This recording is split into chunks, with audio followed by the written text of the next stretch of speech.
I've only just posted a couple of videos this morning, and already there's a flutter of interest and some interesting comments. And again, I have to excuse call for your indulgence because I'm still not really very well, and I was very interested in lamestream media who says the online bill, the online harms bill, is not about kids. It's about stopping partisan political channels, just like this one, bringing Ofcom to the online platforms.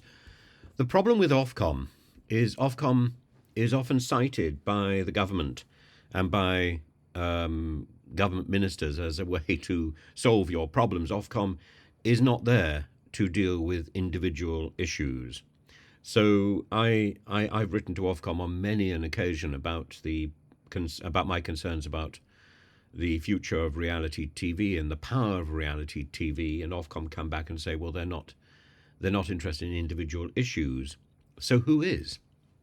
There isn't an organisation in the UK which deals with the individual issues of social media and digital abuse, or even television abuse. There isn't an organisation that deals with this, and there should be. We should have organisations which are there, because the individual platforms like the BBC, eBay, Facebook, and so on aren't set up really to deal with individual harm. They're there to respond. They've all got complaints departments. That's not what we're looking at. We're looking at we're looking at an organisation that is going to support those people who have been hurt by media in general. And if we recognise the value of Ofcom as a concept to monitor these organisations, then we should value the need and the requirement of an organisation that can act as a sort of agent for individuals to promote their concerns and their complaints. And that has to be that has to be something which is a priority, a proper ombudsman, in other words, and rather than a kowtowing adjunct of the Department of Digital Media, Culture and Sport. And the ministry itself should be could easily do that job, but doesn't. It in fact directs you to Ofcom. Ofcom then finally gets back in touch with you and tells you that it doesn't deal with individual complaints. And so you go round and round in a circle. And yes, I have no doubt that the online safety law, as it now stands, could well be used as a form of censorship, and that would be wrong.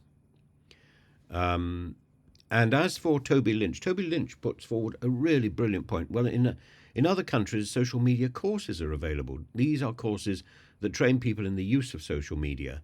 India takes this very seriously, and Europe is far behind. I don't even think schools teach that subject in the UK, but I could be wrong on this. No, that subject in the UK is taught in as at least one or two lessons in a computer course and one or two lessons in PHSE.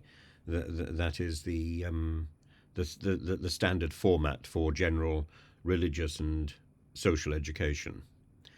And so it's covered, but in a very vague way. And of course, when you're teaching it, 9 times out of 10, the students know far more about this topic than the teachers, and that's wrong.